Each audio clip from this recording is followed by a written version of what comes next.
Gopi Jannavalabha Girivardhari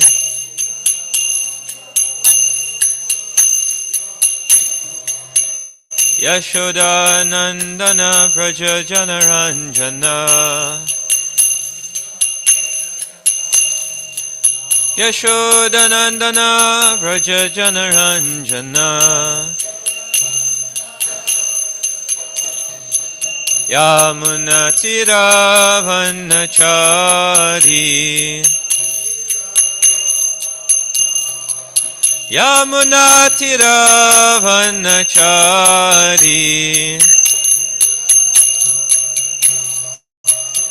Jaya Radha Madhava Kunja Bihari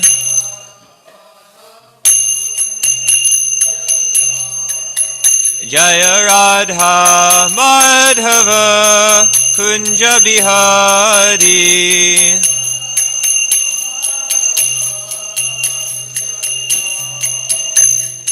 Gopi Janavalabha Girivardhari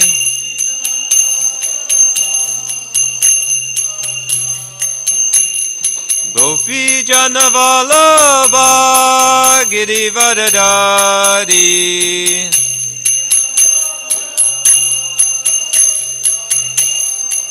Yashoda Nandana Braja Janaranjana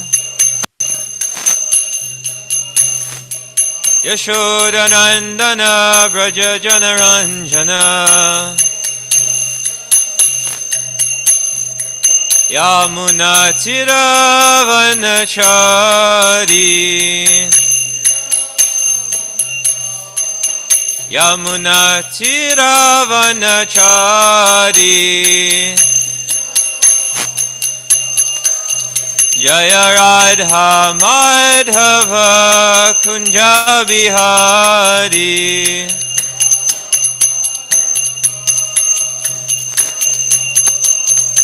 Jaya Radha Madhava Kunja Bihari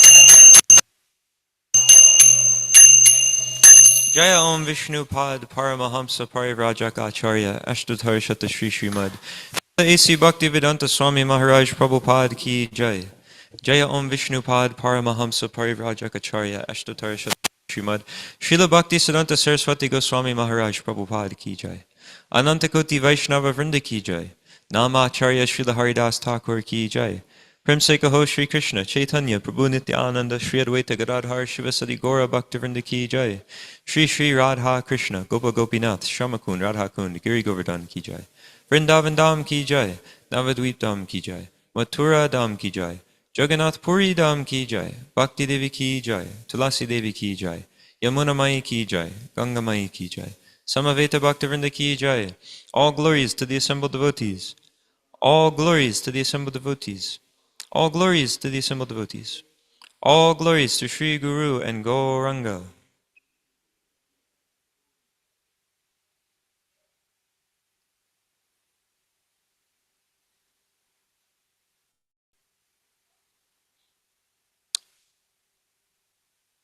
Om Namo Bhagavate Vasudevaya. Om Namo Bhagavate Vasudevaya. Om Namo Bhagavate Vasudevaya. Okay, it's Srimad Bhagavatam, Canto 3, Chapter 1, Text 27. Looks like everyone's got it on their phone. Kachit Karunam Paramaha Suhrit Naha Bhamaha Saha Aste Sukham Anga Shorihi Yaha Vai Svashrinam Pitrivat Dadati Varan Vadanyaha Vara Tarpanena Kachit Kurunam Parama Suhrino Bhama Sa Aste Sukam Angashorihi Yo Vai Swashrinam Pitrivad Dadati Varan Vadanyo Vadatarpanena Kachit Kurunam Parama Suhrino Bhama Saste Sukam Angashorihi Yo Vai Swashrinam Pitrivadadati Varan Vadanyo Vadatarpanena Kachit Kurunam Parama Suhrino Bhama Saste Sukam Angashorihi Yo Vai Swashrinam Pitrivadadati Varan Vadanyo Vadatarpanena Kachit Kurunang Paramasurino Kachit Kurunam Paramasurino Bama Saaste Sukamanga Shorihi Aste Angashorihi Yo Vai Swasinang Pitrivatadati Susinam Pitrivadadati Varan Vadanyo Varatarpanena Varan Vadanyo Vadatarpanena Kachit Kurunam Paramasarino Bhama Se Aste Sukam Angasorihi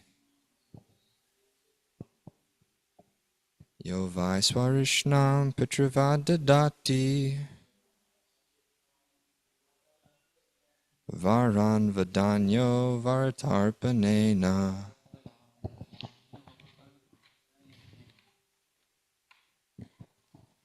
Kachit Kurunam Paramasahrinam Kachit Kurunam Paramasurino Bhama Saaste Sukamanga Shorihi Bhama Saste Sukam Angashorihi Yo Vaisvashrinam Pitrivadadati Yo Vai Swashrinam Pitrivadadati Varan Vadanyo Vadatarpanena Varan Vadanyo Vadatarpanena Is there anyone online that would like to chant?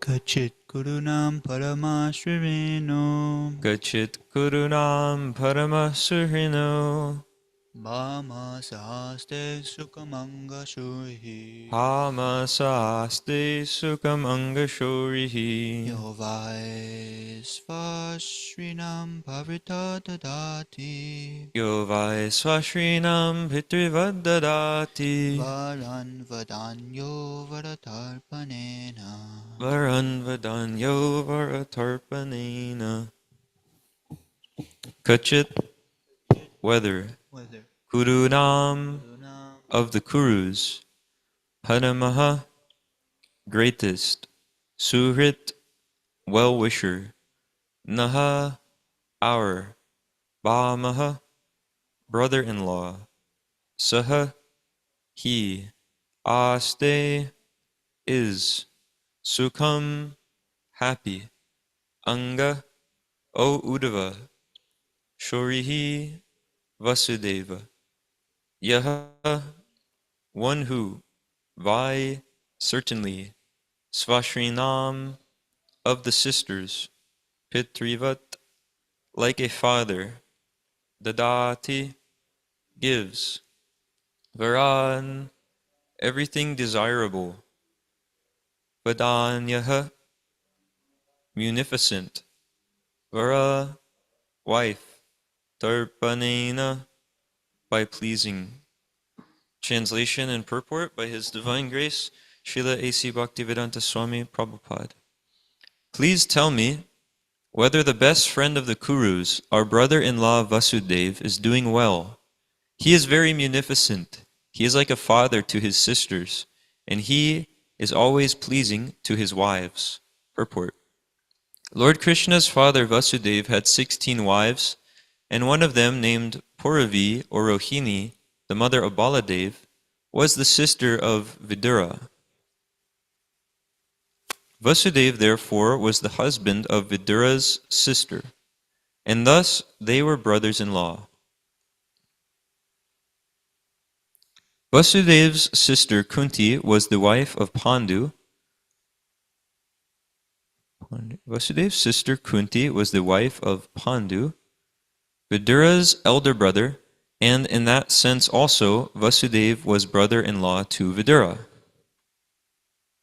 I'm just going to read that one more time. Vasudev's sister Kunti was the wife of Pandu, Vidura's elder brother, and in that sense also Vasudev was brother-in-law to Vidura. Okay. Kunti was younger than Vasudev, and it was the duty of the elder brother to treat younger sisters as daughters. Whenever anything was needed by Kunti, it was munificently delivered by Vasudev, due to his great love for his younger sister. Vasudev never dissatisfied his wives, and at the same time he supplied the objects desired by his sister. He had special attention for Kunti because she became a widow at an early age. While inquiring about Vasudev's welfare, Vidura remembered all about him and the family relationship. Om Agyana Timirandasya Gyananjana Shalakaya Chakshurun Militam Yena Tasmai Shri Guruve Namaha Shri Chaitanya Mano Bhishtam Shtapitam Yena Bhutale Swayam Rupa Kadamayam Dadati Swapadantikam Vandeham Shri Guru Shri Utaf Padakamalam Shri Gurun Vaishnavamscha Shri Rupam Sagrajatam Sahagana Raghunathan Vitam Tam Sajivam Sadvaitam Savadutam Prijana Sahitam Krishna Chaitanya Devam Shri Radha Krishna Padan Sahagana Lalita Shri Vishakan Vitamscha Hey Krishna Karuna Sindho Dinabandho Jagatpate Gopesha Gopika Kanta Radha Kanta Namostute Tapta Kanchana Gourangi Radhe Vrindavaneshwari Rishabhanu Sute Devi Pranamami Haripriye Panchakalpa Tarubhyascha Kripa Sindubhya Evacha Patitanam Bhavanebhyo Vaishnavebhyo Namo Namaha Jai Shri Krishna Chaitanya Prabhu Nityananda Shri Advaita Gadadhar Shivasadi Gaura Bhaktivinoda Hare Krishna Krishna Krishna Hare Hare Hare Rama Rama Rama Hare Hare Nama Om Vishnu Padaya Krishna Prashtaya Bhutale Srimate Dhanavir Goswami Niti Namine Nama Om Vishnu Padaya Krishna Prashtaya Bhutale Srimate Bhaktivedanta Swami Niti Namine Namaste Saraswati Devi Gauravani Pacharine Nirvishesha Shunyavadi Pashyata Disatharine Mukam Karoti Vachalam Pangam Langayate Girim Tad Kripa Yadaham Vande Shri Gurum Dinataninam. Okay, so in this chapter, questions by Vidura. On the bank of the river Saraswati, there were 11 places of pilgrimage. There were also many other temples of various forms of the Supreme Personality of Godhead Vishnu. Thereafter he passed through very wealthy provinces like Surat, Suvira, and Matsya. And then on the bank of the Yamuna he happened to meet Uddhava, the great devotee of Lord Krishna. Then due to his great love and feeling, Vidura embraced him. Vidura then asked him for news of the family of Lord Krishna, the personality of Godhead. So here, Vidura is asking Uddhava for news about the family of the Supreme Personality of Godhead. And we are hearing in the purport how Lord Krishna's father Vasudeva had 16 wives, and one of them, Puravi or Rohini, the mother of Baladev, was the sister of Vidura. So Vidura was asking Uddhava about his brother-in-law Vasudeva, who is like a father to his sisters and is always pleasing to his wives.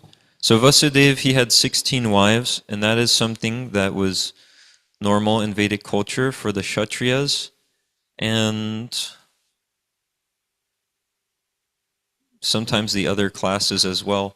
But mainly I usually hear about it with the Kshatriyas, the kings, because the whole idea is that they can have multiple wives or people dependent on them, but they have to be able to maintain those dependents.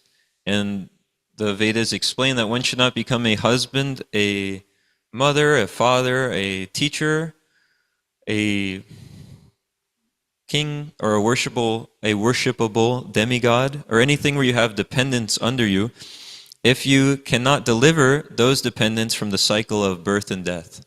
So that's what it really means to give shelter to some living entity, is to be able to deliver them from the cycle of birth and death. So we see Vasudeva was qualified to do this. He had the Supreme Personality of Godhead as his son, and so he was also qualified to lead others out of this material world. So therefore he had 16 wives, and there were also many people that he looked after, such as his sister, Kunti Devi. And sometimes people ask this question, we might hear it in classes, if not so much here, because there aren't many families here with children, but if we're reading, or if we're listening online to different lectures, many devotees will ask, well, how can you make sure, I'm not supposed to be a father or a mother if I can't deliver my children from the cycle of birth and death and make them pure devotees? So how can I be sure that they become pure devotees, especially in Kali Yuga when everything is so crazy? And the answer that we often hear is that you yourself actually have to act properly. You yourself have to be a pure devotee, and then they'll follow. But if you do all nonsense and then think the people that I'm speaking to or instructing will follow nicely, then it's not going to happen. Just like we see if someone's smoking and then they tell us, or this even happens with parents today, they're smoking and they tell their kids, don't smoke, and then the child says, why would I listen to you? You're smoking. So like this, the parents, they attend Mangalarti, they do the japa, the Guru Puja, Bhagavatam class, take only Krishna Prasadam, don't have karmi grains in the house. All these kind of things. Read Prabhupada's books, preach Krishna consciousness, and then the children will also become devotees. They'll also come to the proper standard. So that's what it means to be a someone who gives shelter to another person, or some kind of a leader, or a father, or a mother, or a anything where there's some people that you are supposed to take care of. It means you follow the program that Srila Prabhupada has put in place for us, which most importantly, or one of the most important things, is the morning program, because everything is packed in there. So we have the whole philosophy right at the beginning when we're singing the Gaurvashtikam, and then everything else from there, chanting Hare Krishna around devotees in the temple. What else? Everything. Guru Puja, Srimad Bhagavatam class, Nityam Bhagavata Sevaya. By rendering service to the person Bhagavat, one achieves all perfection in life. And also by regularly hearing the Srimad Bhagavatam, by regularly attending class on the Srimad Bhagavatam, all the inauspicious things in one's heart are destroyed almost to nil. So like this, if we want other people to be doing things properly, well, we have to set the proper example, and that goes by following this process as it's given from Srila Prabhupada and all the past acharyas. So Vasudeva, therefore, was the husband of Vidura's sister, and thus they were brothers-in-law. Vasudeva's sister Kunti was the wife of Pandu, Vidura's elder brother, and in that sense Vasudeva was brother-in-law to Vidura. Here we heard that it's the duty of the elder brother to treat the younger sisters as daughters. So Vasudeva was giving protection to Kunti in that way. And whenever anything was needed by Kunti, it was munificently delivered by Vasudeva due to his great love for his younger sister. So everything was supplied by Vasudeva. We also see that with different type of relationship, but with Lord Kapila and his mother, Devahuti, once Kardama Muni, once it was time for him to take sannyas, because he made the arrangement with Devahuti that I'll give you, I think, 9 children, but once you have the 9 children, then I'm going to leave and take sannyas, and she agreed to that. And so once it was time for him to take sannyas, he left, and then Devahuti, his wife, was now under the care of Kapiladev, Lord Kapiladev, and he gave everything that was needed to his mother. There was no need, she was not in want of anything. Also, we see, and before that, Kardama Muni, her husband, did that as well. There's the palace, maidservants, all sorts of opulence. Everything that was required was provided. And the main thing that was required, which was given by Lord Kapiladev, was this Krishna consciousness. He spoke everything that was needed to understand the Supreme Personality of Godhead, our relationship to Him, how to serve Him, and how to get out of this material entanglement. He gave all of that knowledge to his mother, Devahuti. So therefore, he gave the real necessities of life. Let's see. And then we see also with these relationships that she's the woman in the relationship, she's always under the protection of either her younger son, she's always under the protection of her father when she's younger, then her husband when she's grown up, and then once her husband is no longer there, under the protection of her elder sons. So she's always under protection in Vedic culture, and this was a really important principle for maintaining proper families and like social life in the society in Vedic culture. And in this way, there would be proper children that were born because the parents of the children are situated in a proper situation. They're in a marriage, they follow different samskaras and purificatory processes, and then with the proper consciousness, they give birth to proper children. Not that, the women have no protection and they're just thrown out in the street, and then some rascal guy gets somebody pregnant, and they're both just in a lusty mindset, and so they give birth to a child who's born with a lusty, gross and subtle body, and this child is what's called Varna Shankara. He's just a big demon. And then the guy goes away, and the mother has to take care of him, and it's just a whole problem. So instead of that, we see in the Vedic society, the mother was under the protection of either the husband or the sons or a family member like Vasudeva. Once Kunti became a widow, and because Pandu had died, as we hear in the beginning of the Mahabharata, he was cursed after he accidentally killed a sage, that if he ever has sex life again, because the sage was doing that when Pandu accidentally killed him. So he said, similarly, if you ever do this again, you'll die. So that happened somehow or other, and Pandu died. So Kunti, once she became a widow, she didn't go and remarry or get another husband, but she then was under the care of her brother, her elder brother Vasudeva, who took care of all of her necessities. So I think it's Chanakya Pandit who explains that there are 3 or 4 enemies. He explains the different types of enemies that can be in a family, and one of them an enemy that can be in your own family is a son who is a rascal. He's just nonsense. He's actually an enemy because he'll cause so much problems. Like myself in my life before coming to devotees. And then now they would probably say myself still, my parents, because now I'm doing the Hare Krishna thing. So they're like, now he's even more of a rascal.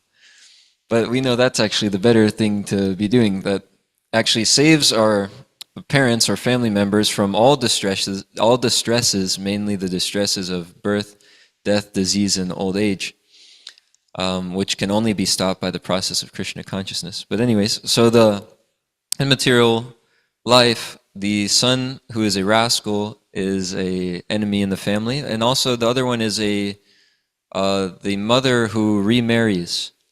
I think this is Chanakya Pandit who explains that. I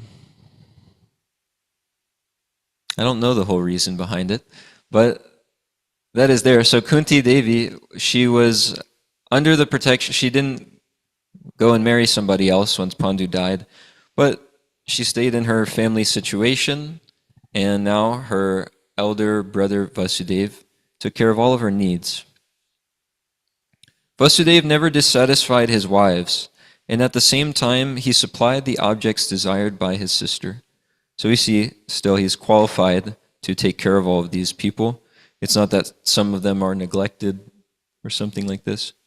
And Srila Prabhupada makes the point in some lectures and other places that nowadays for someone to maintain one wife is impossible, and yet they still want to claim that they are God. But we see God, Krishna, he was maintaining 16,108 wives, and all necessities are taken care of. They each have their own palace. They each have all opulences of life. And it wasn't that they were bereft of the association for their husband for 16,107 days, but he was personally with them. He expanded himself to be personally with each queen in each of the palaces. And still people want to say that, oh, I am God, but they can't maintain even one wife or one child or one sister. But we see Krishna was able to maintain 16,108 wives, and he's maintaining all living entities. People can't even maintain their own body, and they want to say, I am God. I remember some devotee, he said he went to go, for some reason, it was one of Srila Prabhupada's disciples in the Prabhupada Memories series, he's explaining how maybe it was Shruti Kirti, I'm not sure, I don't remember, but he went to go speak to this Mayavadi leader person for some reason to arrange something. And he said this person who's always speaking about how God is formless and this and that, this person himself was formless because he was like 500 something pounds, this Mayavadi guru. And he said he looked formless, and he was very sick. And so we see this Mayavadi impersonalist person, he couldn't even maintain this material body, but he said he's going to claim to be the maintainer of unlimited living entities and their bodies and all of the universes. But Vasudeva, he was able to maintain all these wives and his sister nicely, and he had special attention for Kunti because she became a widow at an early age. While inquiring about Vasudeva's welfare, Vidura remembered all about him in the family relationship.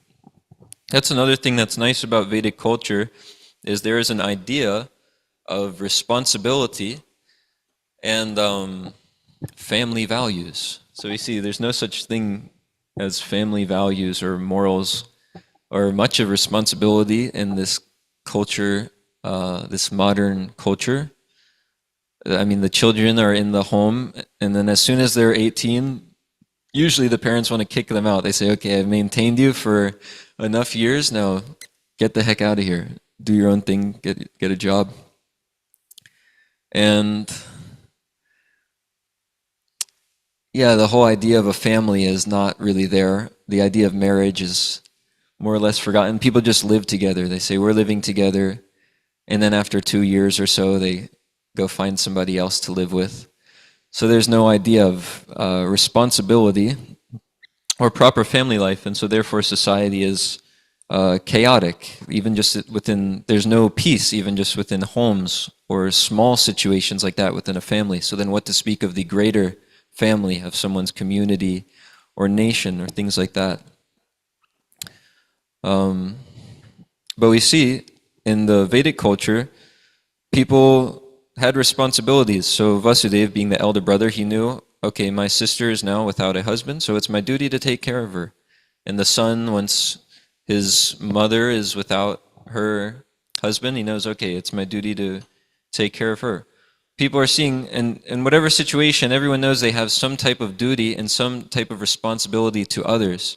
But in our modern society, the idea that is taught in schools and in every commercial and in every advertisement, we see the idea is, it just says enjoy. If you look at any advertisement, just enjoy to the max. Just get as much as you can for yourself while you can before you die. And that's the goal of life. There's no idea of responsibility for anybody else. Like usually when people have old parents or grandparents, they just put them in a garbage can called a retirement home because they think, okay, I don't want to maintain this thing anymore. I can't take care of it. Let me throw it away. And they put them in the retirement home and never see them again. It's like really miserable. Or, or people have parents, they don't want to live anywhere near them. They live far away from them, don't try to take care of them at all. But in Vedic culture, the families, everyone, they're taking care of each other. So like, there's so many examples.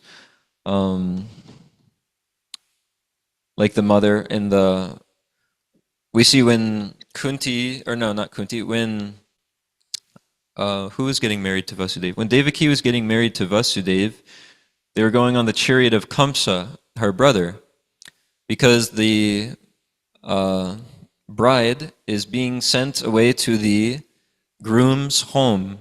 And so she might feel some separation from her family when going there. So to ease that transition, the brother takes them there. So Kamsa's taking them there. And then once they're there, it's not just the bride and the groom that are living at that home, but now she has the groom's whole family is there. It's like a big, you can watch in the show Abhay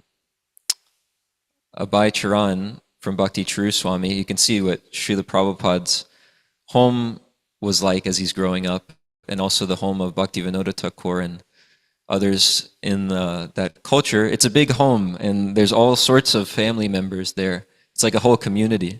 So it's not just the bride and the groom at the home, but there's the groom's whole family, and like it's like an extended family house. So they have a lot of people to associate with, and it's nice. And I remember there was an account of this one devotee who was saying there was this woman who went to India with the devotees or something, and she was expecting to see that the women in India are treated not so nicely, because there's this idea that they are subordinate to the man and under the protection of their husband or their children or their father. So she was thinking, so that must mean that they are kept like slaves. And she's thinking, when I get there, it's gonna look terrible. It'll be a horrible place. But when she got there, she was actually really pleasantly surprised and preferred seeing that culture, because she saw that the women have their own world and the men have their own world, and the women don't have to be bothered by the men or trying to there's not some sort of a clash, because there's a whole community.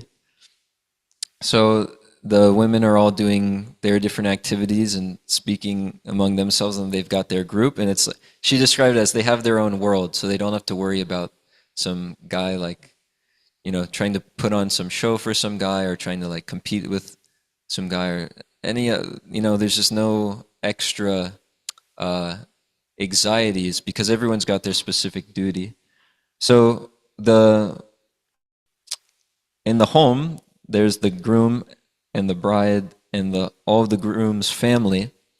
So they have plenty of association and proper association within their home. It's not that though they're going to work and everyone's mixing with the opposite sex, and then the man, his wife leaves him for his best friend, and now him and his wife are separated and she's with his best friend, but now they're all actually still friends and they all still see each other. Like, that's a normal thing in America, but actually in Vedic culture that's extremely degraded. But we see in the house there's plenty of people and all the women are together and they're teaching each other Krishna consciousness, and all the men are together and they're teaching each other Krishna consciousness and doing their duties. So it works out nicely. He had special attention for Kunti. She became a widow at an early age. So Srila Prabhupada wanted that these farm communities would be established, Krishna conscious farm communities, to show people, to put our money where our mouth is, to show people how you can fully live a Krishna conscious life and not actually, you don't have to do this demoniac society and demoniac culture that is presented as the only option for how to live today. So for how to live today, the idea is this cutthroat society. You get as much as you can, compete with everybody else. The women compete with the men and try to be the men, and the men compete with the women and get, there's the transgender people, and then there's it's a whole crazy society. It's like no one knows what is my duty, who am I, what is my responsibility. But Srila Prabhupada wanted these farm communities established where you can show how you can actually have a fully Krishna conscious life or a fully Krishna conscious world without this idea of this demoniac civilization. So he pushed those things very strongly, the book distribution and these farm communities where you can show that you don't need to work 100 hours a day and live just for getting money, and do all of these crazy things, even things that you think are necessary, like college and education. These things, they're actually not necessary all of the time.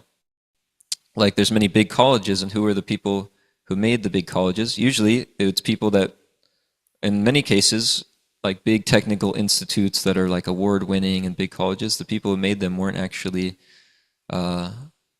educated. If you look at like the history of them, they weren't going to colleges and things like this, because it's not actually necessary that you get some sort of college education, which might be surprising to people. But if you have good business sense, then you're able to actually get everything you need. Like, was it his name was Ford? The guy, he's could billionaire, so much money. He's got a huge company. But he himself, he didn't go to college and get a big education and all of these things. And someone came in to like test him or something. He was saying, how is it that you are like, someone was testing how qualified he is, and he was showing, look, I'll show you that I am actually like very much qualified or learned. I'll be able to answer any question that you give me. Somehow this whole arrangement happened. So they said, okay, and they sent these like top guys, big intellectuals, into his office, and they asked him some big question. They each had some big questions for him. And what he did is he's got this whole clicker board of buttons, and they would go, these big professors ask him some big question, and all he has to do, he just pushes some button. And some guy comes up to his office who's an expert in that field and gives the answer.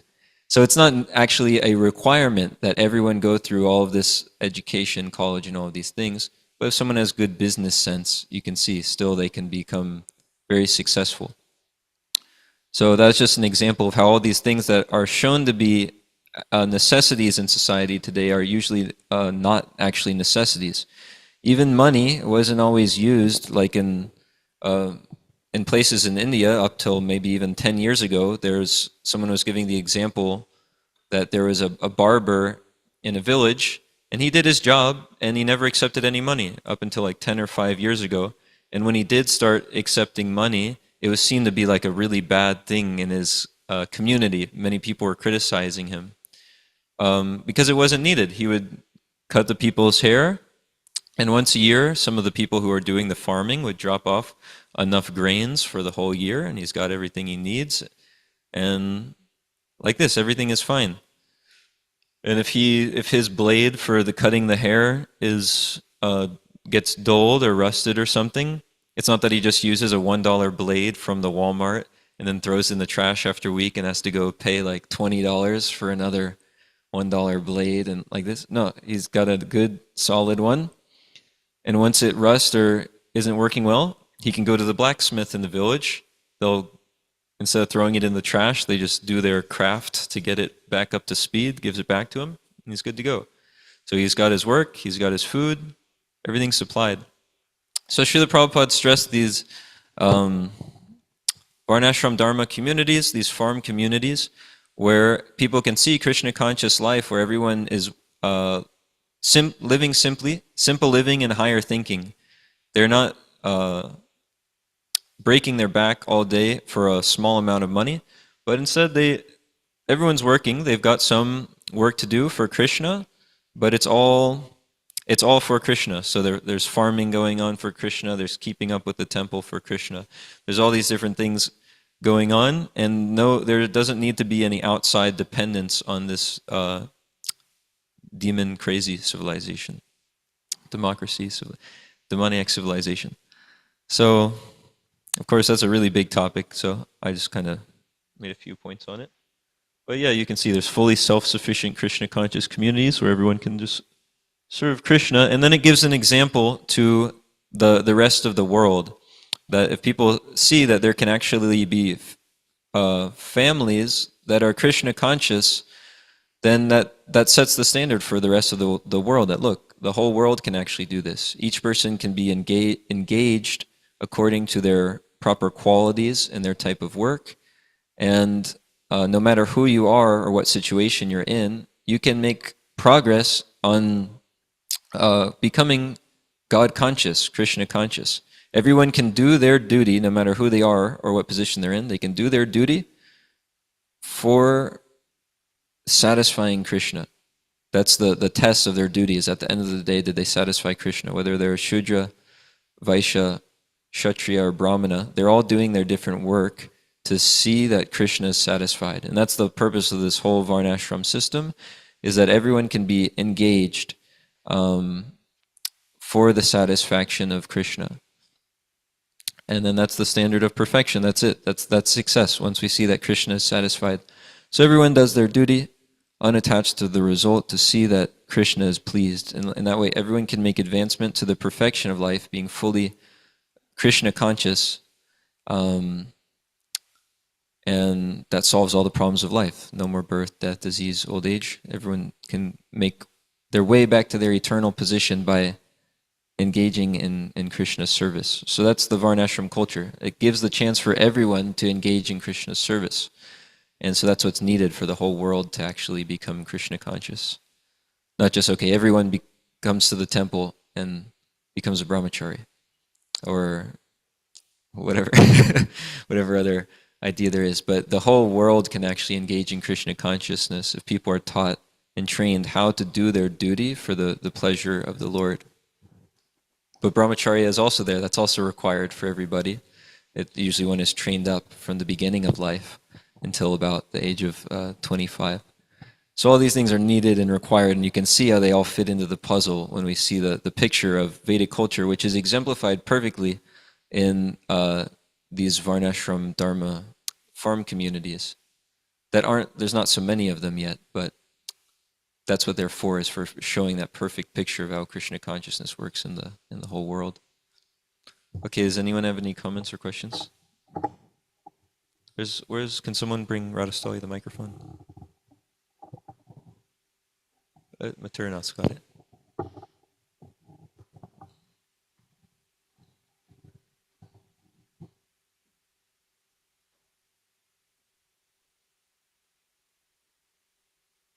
Hare Krishna. Thank you for sharing such nice points. I really appreciated how overall my understanding is, it sounded like you were speaking about different forms of shelter, beginning of the purport, we were hearing about how Mother Kunti was, or Queen Kunti was sheltered by her older brother. And then you begin to talk about women and how they're also sheltered in a certain way. And also, Varnashram Dharma can also shelter us in different ways that we need to be able to serve Krishna together and harmoniously.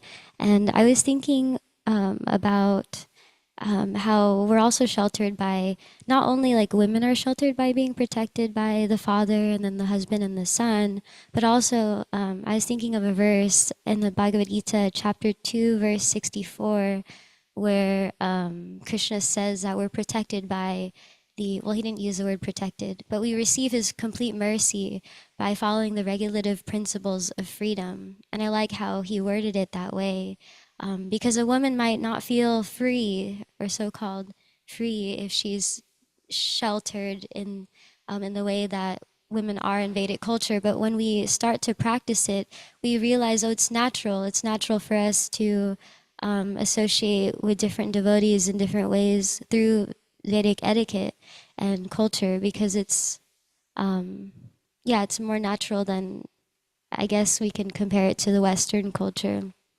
So I do appreciate you just speaking about these different ways of Vedic culture.